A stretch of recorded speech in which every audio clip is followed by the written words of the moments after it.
At 9:12 on Monday morning, before the first witness was called, before the courtroom clerk finished arranging the evidence folders, and before anyone outside the building knew the bridge had failed, Jonah Reed received 3 messages in less than 1 minute. The first came from his wife. "The hospital says your father's heart stopped again.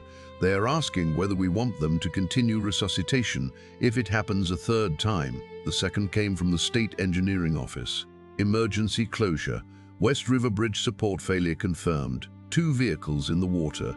Possible fatalities." The third came from his attorney. "Do not speak to the press. Do not answer investigators without me. The original inspection report has your signature." Jonah stood alone in the courthouse restroom, staring at his name beneath the message. His signature.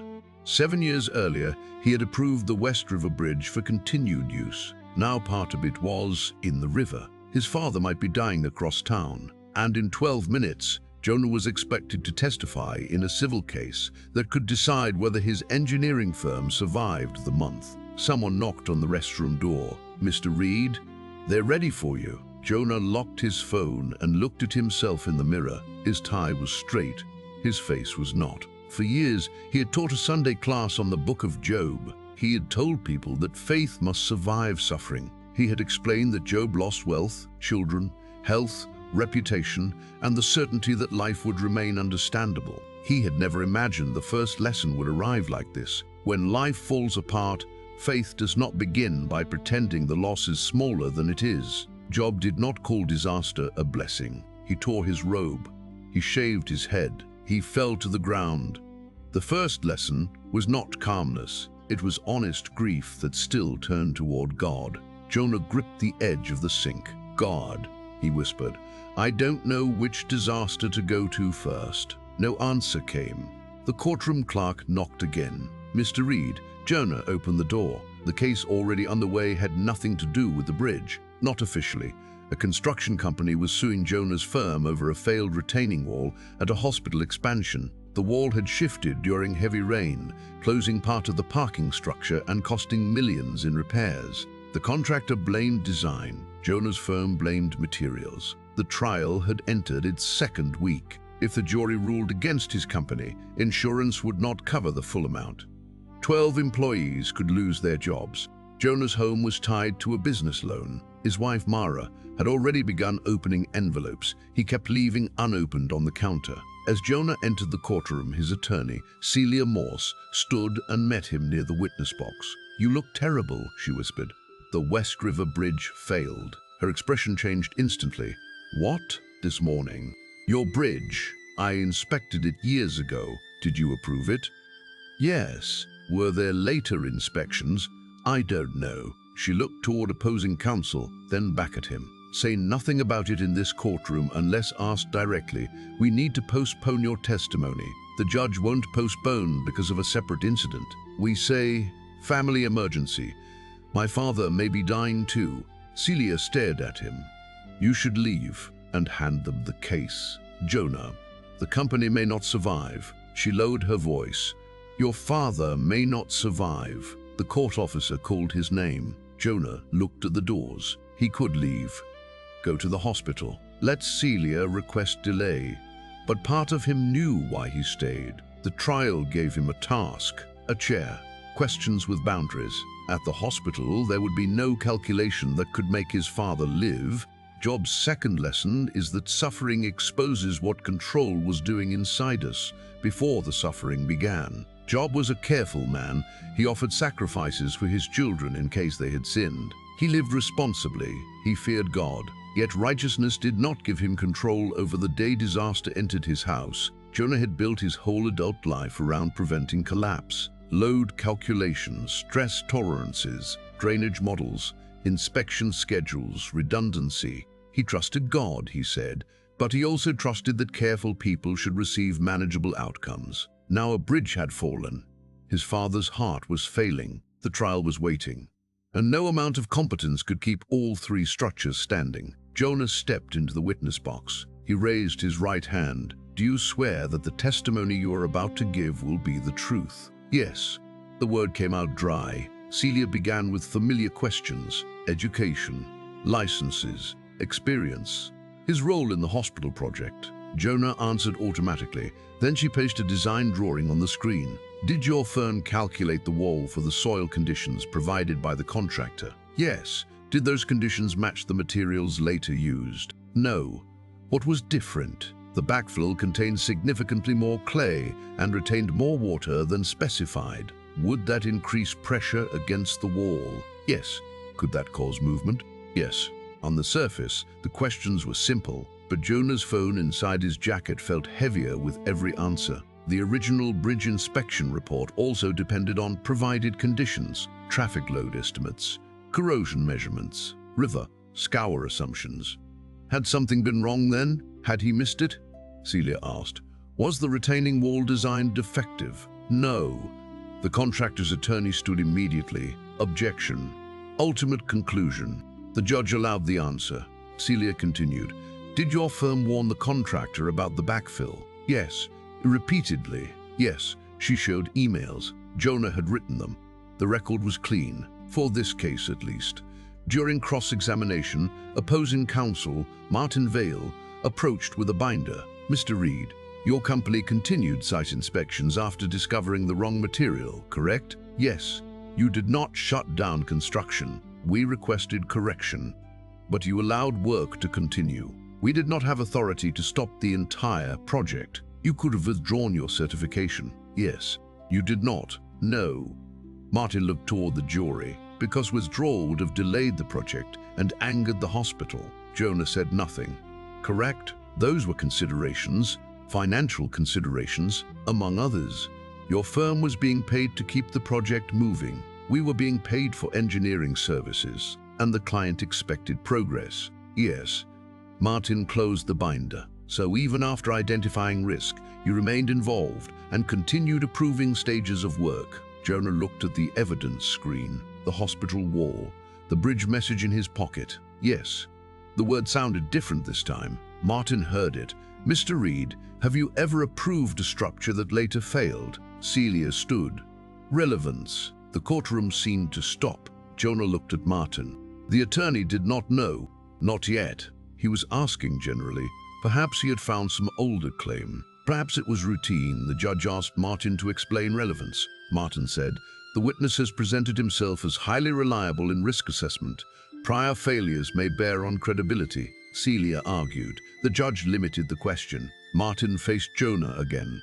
Before today, had you ever signed an inspection allowing continued use of a structure that later suffered a serious failure? Before today, Jonah could answer no.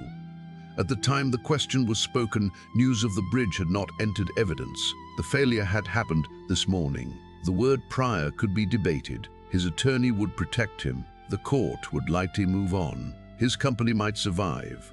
Job's third lesson is that suffering does not suspend integrity. When Job lost everything, his wife told him to curse God and die. His friends twisted theology against him. Job spoke desperately and sometimes rashly, but he refused to confess sins he had not committed merely to make the argument stop. Pain can make truth feel expensive. Fear offers small revisions, not a lie exactly. A technical answer, a carefully limited sentence, a way to survive the hour. Jonah looked at the jury. Yes. Celia's shoulders dropped slightly. Martin paused. What structure? The West River Bridge. Was there a failure? This morning, the courtroom reacted in a low wave of whispers. The judge called for order. Martin stared at him. The bridge that collapsed today? Yes. Celia stood. Your Honor, we request an immediate recess. The judge granted it. The moment Jonah stepped out of the witness box, Celia caught his arm. What did you just do? He asked. You could have answered within the scope. I did. You volunteered current information about an unrelated disaster during our trial. I signed the report. That does not mean your report caused the collapse. No, you don't know anything yet. I know. 2 vehicles went into the river. You know what a message said. Jonah pulled his arm free. Would you rather I denied it? I would rather you answer the actual legal question without turning panic into confession. The words stopped him. Celia continued. You are not helping anyone by becoming guilty before the facts arrive. Job's fourth lesson is that not every explanation offered during suffering is true simply because it sounds spiritual, moral, or logical. Job's friends came to comfort him. For 7 days they sat in silence. That was their best work. Then they began explaining. Surely suffering followed hidden sin. Surely Job had done something. Surely the moral system was simple enough for them to defend. They were wrong. Jonah's mind had already become one of Job's friends. A bridge collapsed. Therefore you caused it. Your father is dying. Therefore you failed him. The company may close. Therefore God is judging your pride. Explanations rushed in because uncertainty felt unbearable. Celia lowered her voice. Go call your wife. I'll handle the judge. Jonah stepped into an empty witness room and called Mara. She answered immediately.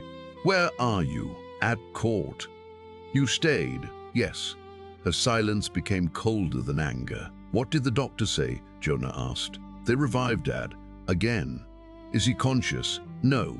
What do they recommend? They said another arrest is likely. His kidneys are failing. His brain may have been without oxygen too long. Jonah sat. Did you sign anything? They're waiting for you. Why me? You're his healthcare proxy. Jonah closed his eyes. His father, Samuel Reed, had signed the document after his first heart attack. He had chosen Jonah because Jonah was good with hard decisions. At the time, Jonah had felt honored. Now the phrase felt cruel. I can be there in 30 minutes, he said. The doctor said the decision may need to happen sooner. I'm in the middle of testimony. Then leave. If I leave, the judge may declare a mistrial. I do not care about the trial right now. 12 employees care. Your father is not an employee. I know. Do you? The line went quiet. Then Mara said, he asked for you yesterday. I visited Saturday. For 40 minutes. You answered calls the entire time. I had the trial. He said he wanted to talk about your mother. Jonah looked at the closed door. His mother had died when he was 19. Samuel almost never spoke about her. What did he want to say? I don't know. You left. Jonah heard the accusation beneath the facts. Some of it was deserved. Some of it came from Mara's exhaustion. He nearly defended himself. Job's fifth lesson is that grief needs witnesses before it needs correction. Job's friends sat with him in the ashes. Then they began fixing his theology. The book shows how quickly explanation can become cruelty when someone is bleeding. Mara did not need Jonah to justify the trial. She needed him to hear that she had been sitting beside his father alone. You're right, he said. She did not answer. I should have stayed Saturday. Yes, I'm coming now. What about court? I'm coming. He hung up and found Celia in the corridor. I have to leave. The judge recessed for 20 minutes. My father may die. She looked toward the courtroom doors. If you leave now, opposing counsel will ask for your testimony to be struck or reopened later. The bridge disclosure has already changed the room. I know. Your partners will blame you. I know. The jury may think you ran because you were hiding something. I know.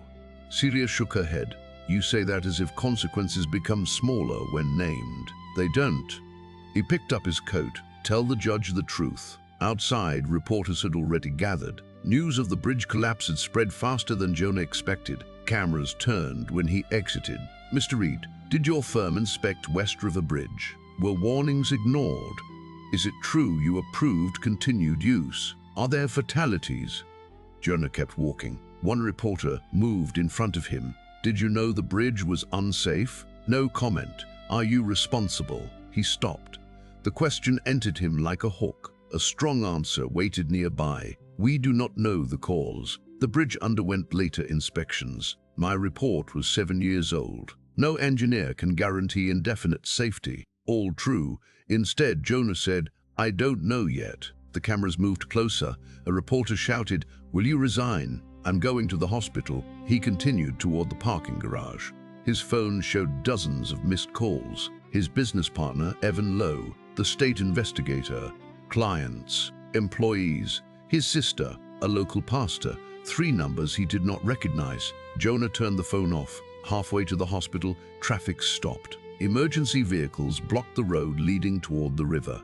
A helicopter circled above the bridge. Jonah could see part of the collapsed span through the trees. Concrete ended in open air. One section leaned into brown water. Cars waited along the shoulder while drivers took photographs through their windows. Jonah pulled over. For years he had crossed that bridge without looking at it closely. Now every line of it accused him. He remembered the inspection. A winter morning, rust along support bearings, water damage near one expansion joint, a maintenance supervisor explaining that funding for full replacement had been denied. Jonah recommended repairs within 12 months and more frequent monitoring. The state asked whether the bridge could remain open. He wrote yes, with conditions. Were the conditions met? He did not know. Did he follow up? No. The report left his desk. Another project arrived, then another. Job's sixth lesson is that human knowledge has limits, even when expertise is real. Job demanded an explanation. His friends claimed to possess one. When God finally spoke, he did not give Job a detailed account of the heavenly conflict. He asked questions about creation, boundaries, weather, animals, stars, and forces no human being controlled. The point was not to humiliate curiosity. It was to place human certainty inside a larger reality. Jonah was an engineer. He understood bridges. That did not mean he understood everything that happened to this bridge over 7 years. The collapse might reveal his negligence. It might reveal later neglect. It might reveal a defect no inspection could see. It might reveal several failures layered together. He did not know. Humility meant neither declaring himself innocent nor condemning himself before evidence. It meant standing beneath the weight of what was still unknown. His phone remained off. For 3 minutes, he sat beside the road and watched emergency crews move below. Then he drove to the hospital. Mara met him outside intensive care. She had been crying, but her voice was controlled. The doctor is waiting. Jonah looked through the glass. Samuel lay beneath tubes and wires. His chest rose mechanically. He looked less like Jonah's father than a body being kept inside time by machines. Dr. Shah explained the situation. Another cardiac arrest was likely. If they attempted resuscitation again, Samuel might suffer broken ribs, further oxygen loss, and very little chance of meaningful recovery. If we do not resuscitate, Jonah said, what happens? We continue comfort care. If his heart stops, we allow a natural death. Could he wake? It is possible. How likely? Very unlikely. How unlikely? Dr. Shah paused. We cannot give a number that will make this decision clean. Jonah looked at Mara. She looked back without rescuing him. Job's 7th lesson is that faithfulness may require decisions without the emotional certainty we want. People often believe that if God guides a decision, peace will arrive first. Job had no such peace. He spoke from confusion. He argued. He wished he had never been born. Yet he continued directing his anguish toward God. Faith is not always a feeling that the path is obvious. Sometimes it is refusing to abandon God when the path remains terrible. Jonah asked, "Did my father ever tell you what he wanted?" Mara nodded. After the second heart attack, he said he did not want prolonged resuscitation if recovery was unlikely. Jonah looked at her. "You knew that?" "He told both of us." "I don't remember. You were answering an email." The sentence hurt because it was probably true. Dr. Shah stepped away to give them time. Jonah went into the room. He sat beside the bed. Samuel's hand was swollen and warm. "Dad." No response. Jonah wanted a sign, a squeeze, a change in breathing. Any movement that could transfer the decision back to the person whose body carried it. Nothing came. He remembered Job saying, "Though he slay me, yet will I hope in him," words spoken from a place where trust and protest existed together. He remembered another confession, "I know that my Redeemer lives." Job did not say his losses were unreal. He said loss did not have final authority. Jonah signed the order not to attempt further resuscitation. His hand shook so badly that the signature looked unfamiliar. Mara placed her hand over his after he finished. He did not feel peace. He felt sick. For those listening, while your own life is breaking in several places at once, ask yourself this: are you waiting to trust God until He gives you a decision with no grief attached? They remained beside Samuel for nearly 2 hours. He did not wake. Jonah's sister Claire arrived and became angry almost immediately. "You signed what?" Jonah stood. He did not want further resuscitation if recovery was unlikely. "You don't know what he would want now." "He told us. He told you years ago. He told Mara too." Claire looked at Mara.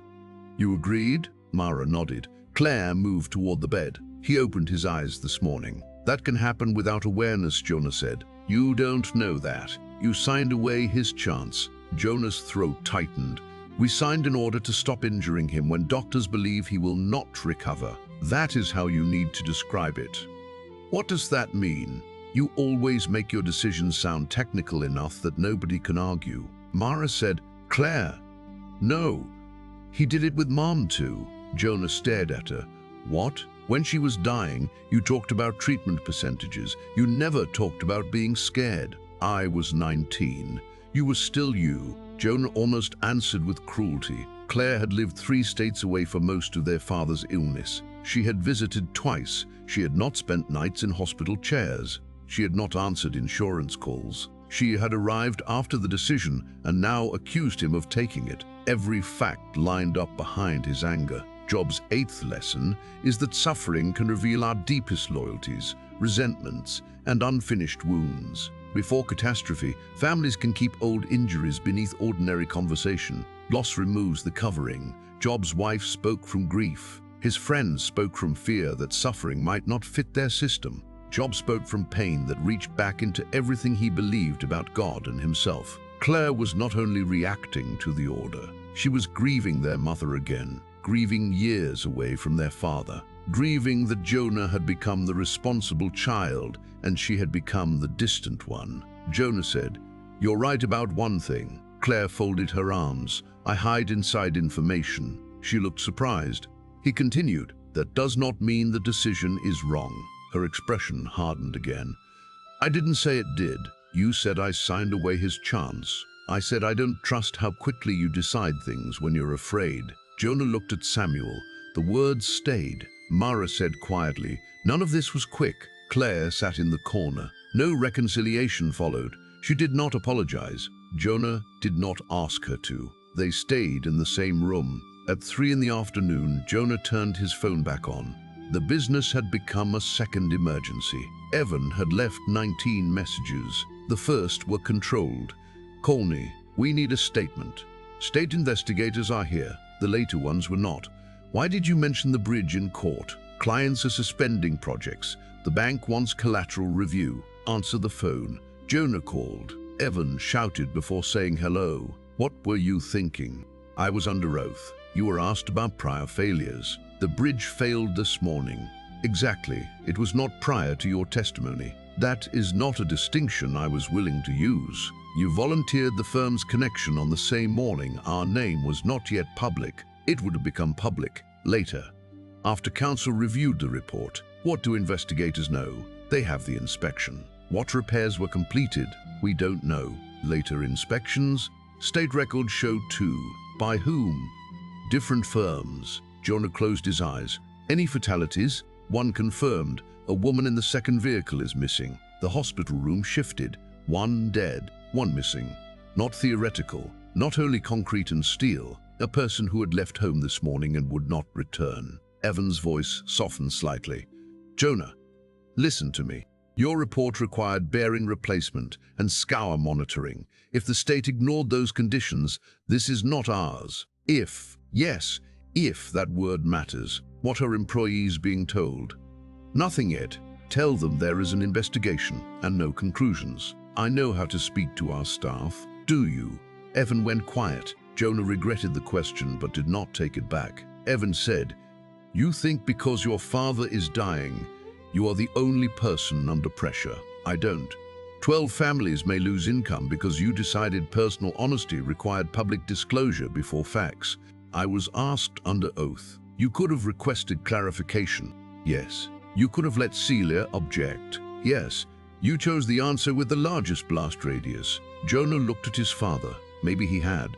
Not from integrity alone. Perhaps because guilt wanted punishment. Perhaps because disaster had made him reckless. Job's 9th lesson is that suffering can tempt us toward both denial and self-destruction. Some people respond to loss by refusing all responsibility. Others begin taking responsibility for everything because blame feels more controllable than uncertainty. If it is all my fault, then the world still makes sense. I caused the collapse. I can confess. I can be punished. The alternative is harder. Human choices matter, But life also contains mystery, other people's choices, time, decay, systems and suffering no single person controls. Jonah said, "Do not let me make any more public statements today. That is the first sensible thing you said. Send me the inspection records. You're at the hospital." "Send them." He hung up. Mara watched him. "You're doing it again." "What?" "Leaving the room without moving. I need to know whether I caused someone's death. You will not know in the next 10 minutes. I might know something. And then? I don't know. You are sitting beside your father while trying to climb into a bridge report." Jonah looked at Samuel. She was right. He hated her for being right. He put the phone face down. At 4:20, Samuel's blood pressure began falling. Dr. Shah returned. "This may be the final decline." Claire stood. "What can you do?" "We can keep him comfortable." "You can give something." "We are giving medication for comfort, to raise the pressure. That would prolong the process without changing the outcome." Claire looked at Jonah. "Say something." Jonah had spent his life saying something, a recommendation, a number, a decision.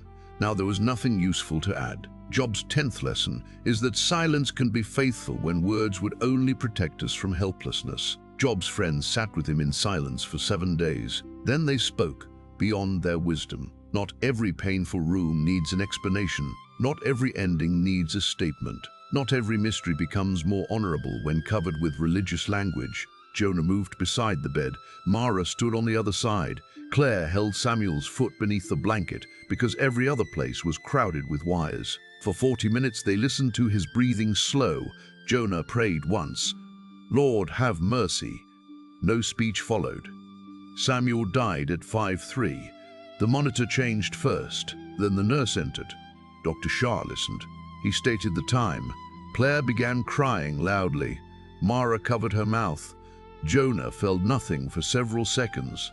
Then he noticed his father's hand had cooled slightly beneath his fingers, and grief entered all at once. He bent over the bed. No one told him to be strong. No one quoted Romans. No one said Samuel was in a better place. There would be time for hope. This was time for sorrow. Job tore his robe. Jonah held his father's hand and wept until his chest hurt. 2 hours later, they left the hospital with a plastic bag containing Samuel's watch, wallet, reading glasses, and the shirt he had worn when admitted. A whole life reduced to objects someone had to sign for. Outside, reporters waited near the entrance. They were not there for Samuel. The bridge investigation had identified Jonah publicly. Cameras turned. Claire whispered, "Are you kidding me?" Mara said, "Keep walking." A reporter called, "Mr. Reed, state records show your report documented corrosion. Why did you keep the bridge open?" Jonah stopped. Mara gripped his arm. "Not now." The reporter continued, "Did budget pressure affect your recommendation?" Another shouted, "Do you accept responsibility for the death?" Jonah looked at the plastic bag in his hand. His father's glasses pressed against the side. He had no statement left. "Not today," he said. This time he kept walking. At home, casseroles began arriving before Jonah and Mara removed their coats. Church members, neighbors, employees, people needed to do something. Food was what they had. Jonah placed the dishes in the refrigerator until there was no space left. Then he sat at the kitchen table and opened the bridge inspection report. Mara stood in the doorway. "I thought you agreed to wait." "I agreed not to make a statement. Your father died 3 hours ago, and another person died this morning." Jonah, "I need to read it." She looked at him for a long moment. Then she left the room. He read photographs, measurements, recommendations, bearing replacement within 12 months, quarterly monitoring of river scour, weight restrictions if corrosion progressed. He turned to the maintenance history Evan had sent. The bearings were not replaced. Quarterly monitoring happened once, then stopped. A later inspection downgraded the urgency after surface repairs. Flooding 2 years earlier had changed the riverbed near the support. No underwater scan followed. Jonah's report had not declared the bridge safe without condition. But one sentence near the conclusion struck him. The structure may remain in unrestricted service during the maintenance interval. Unrestricted service. Why had he written that? He opened old emails. The state transportation director had warned that weight restrictions would force a 40-mile detour and cost the county heavily. Jonah had revised the language after a meeting. The first draft recommended temporary restrictions. The final draft did not. No one had directly ordered him to remove them. He had chosen compromise because the repairs were expected soon. The repairs never came. Was he responsible? Partly. How much? He did not know. The 11th lesson from Job is the hardest and most necessary. God's answer to suffering is finally not a complete explanation, but himself. Job wanted a hearing. He wanted God to explain the charge against him. When God spoke from the whirlwind, he did not reveal every hidden cause. He revealed that creation was larger, wilder, and more governed than Job could see. Job responded not because every question had been answered, but because he encountered the one beyond his questions. This lesson is often used badly. People tell the suffering person, "You don't need answers, you need God," as if questions are rebellion and pain is impatience. But Job asked. He protested. He spoke. God did not erase him for it. The encounter did not make the losses acceptable. It restored the relationship between the sufferer and the God he could no longer understand. Jonah sat alone with the report. He wanted God to tell him exactly where responsibility ended. Wanted a percentage. His fault. The state's fault. The maintenance department's fault. The later inspector's fault. The flood's fault. Time's fault. He wanted a calculation large enough to hold grief. No calculation came. He bowed his head. I was wrong to remove the restrictions. The room stayed quiet. I did not know the repairs would be ignored. Quiet. I should have followed up. Quiet. My father is dead. His voice broke. I did not stay long enough Saturday. Quiet. I don't know how to carry all of this. For the first time that day, he did not ask for a solution. Stay with me. Mara returned later and found him asleep at the table with his head beside the inspection report. She woke him gently. You need to come upstairs. I found the revision. What revision? I removed a restriction recommendation. She sat. Why? I thought repairs would happen. Did someone pressure you? Yes. Did they force you? No. What does that mean, legally? I don't know. What does it mean to you? Jonah looked toward the dark window. It means I have something real to confess without pretending I caused everything. Mara nodded slowly. That sounds closer to truth. I may lose the company. Yes. Employees may lose jobs. Yes. The family of the woman who died may hate me. Yes. You're not very comforting. I'm exhausted. He almost smiled, then didn't. Mara reached across the table. I'm angry with you. I know. You missed your father's last clear hour. I know. You keep making important things wait until the emergency becomes undeniable. The sentence hurt more than accusation about the bridge. He looked down. I'm sorry. I believe you. She did not say she forgave him yet. She did not promise the marriage was fine. She held his hand anyway. The next morning, Jonah met state investigators with Celia present. He gave them the original draft, the revised language, the emails, the maintenance conditions. He did not call himself solely responsible. He did not minimize his decision. When asked why he removed the temporary weight restriction, he said, I believed the repairs would happen quickly. I allowed cost and traffic pressure to influence a safety recommendation. Celia wrote something sharply on her pad, but did not stop him. The investigator asked, did you believe the bridge was unsafe? I believed it could remain open if maintenance and monitoring occurred. Did you verify they occurred? No. Was that your contractual responsibility? No. Was it professionally advisable? Yes. The answers entered the record. Afterward, Celia closed her folder. You may have created enormous liability. I know. Stop saying that. Jonah looked at her. She sighed. Knowing consequences exist is not the same as being ready for them. No. Do you regret telling the truth? He considered it. I regret needing to. That is a better answer. At noon, the company board placed Jonah on leave. Evan became acting director.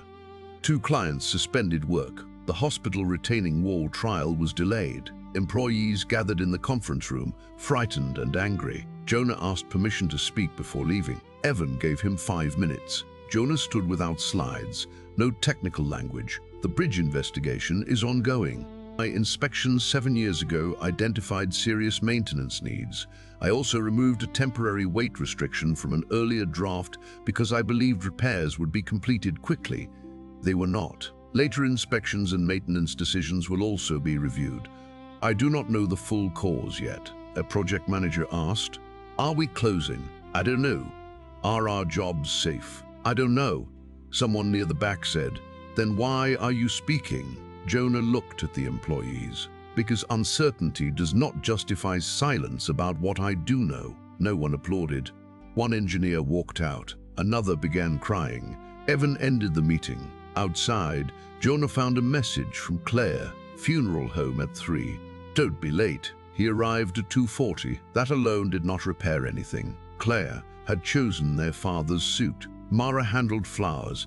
Jonah was asked to write the obituary. He began with achievements: army service, marriage, work, church, volunteer years, then stopped. Samuel had hated long obituaries. He once said people became more impressive after death because the living removed all the irritating parts. Jonah deleted half the sentences. He wrote that Samuel fixed radios badly but confidently, sang too loudly in church, loved his wife for 34 years, missed her for 22 more, and kept every birthday card his children gave him. Claire read it.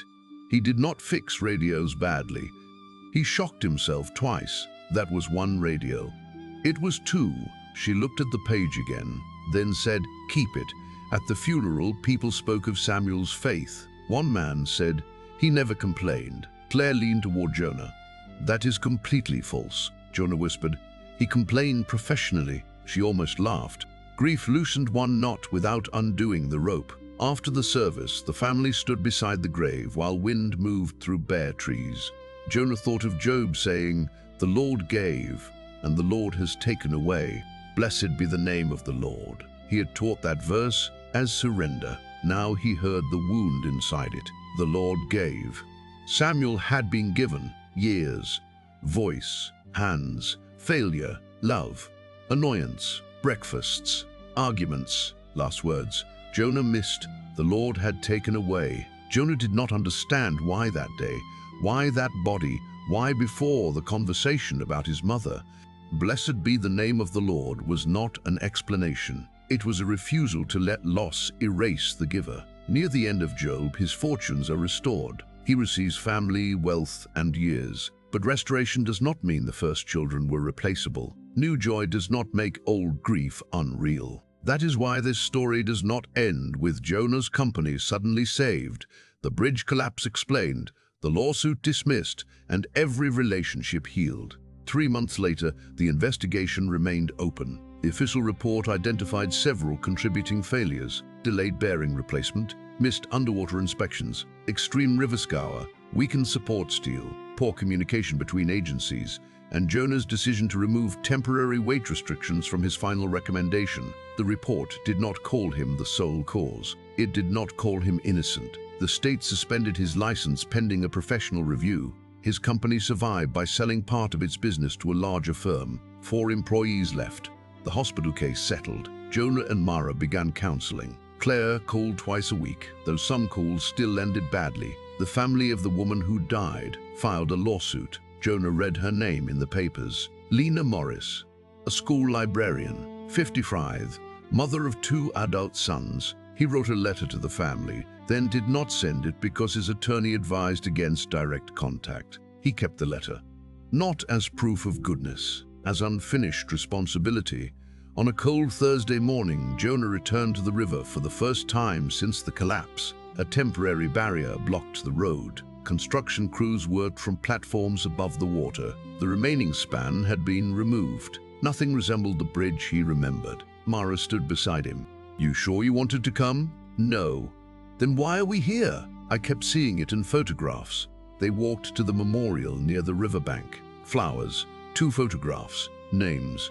Lena Morris, Omar Bell, whose body had been recovered 3 days after the collapse. Jonah stood before them. No reporter was present, no investigator, no attorney. He said their names aloud. Mara remained several steps away. Jonah did not ask God why again, not because the question had disappeared, because he had learned it could remain inside prayer without becoming the only sentence.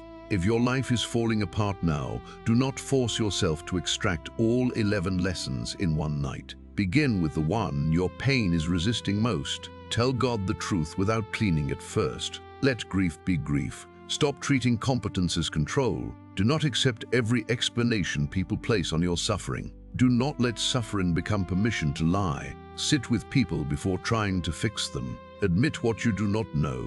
Make the faithful decision even without emotional certainty. Notice what old resentment the crisis has uncovered. Refuse both denial and exaggerated self-condemnation. Allow silence where explanation would become cruelty. And when answers remain incomplete, ask God not only for an explanation, but for His presence inside what you cannot repair. Share this with someone whose life has not returned to normal and who is tired of being told that strong faith always sounds confident.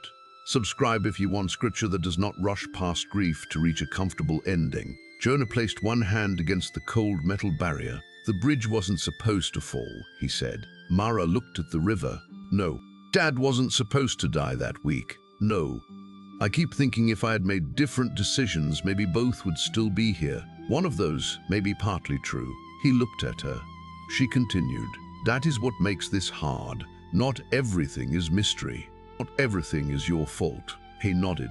The river moved beneath the construction platforms. Workers shouted measurements across the water. A new foundation was being drilled deeper into the riverbed. Jonah watched without imagining this as a perfect symbol. The new bridge would not resurrect anyone. It would not return Samuel's final clear hour. It would not erase his signature. It would simply carry future people across a dangerous place if those building it told the truth about the ground beneath them. Mara touched his arm. We should go. Jonah remained for one more moment. Then he prayed. God, I still want to know why you allowed all of this to meet on the same day. Wind moved off the river. No answer came. I am angry that you did. The construction continued.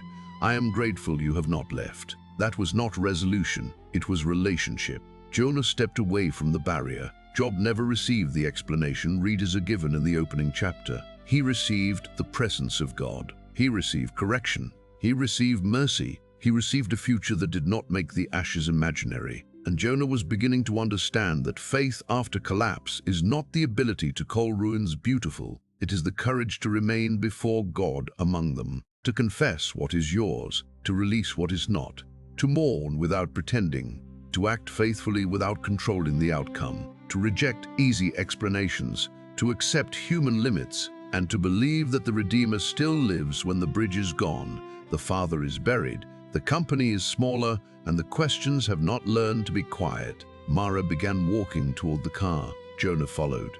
Behind them, machinery drove steel into the riverbed. Ahead, there were attorneys, counseling, hearings, and a family dinner with Claire that might go badly. Nothing waited for him in a restored form, only the next honest step. For now, that was enough. Not enough to explain the suffering, enough to keep walking with God through it.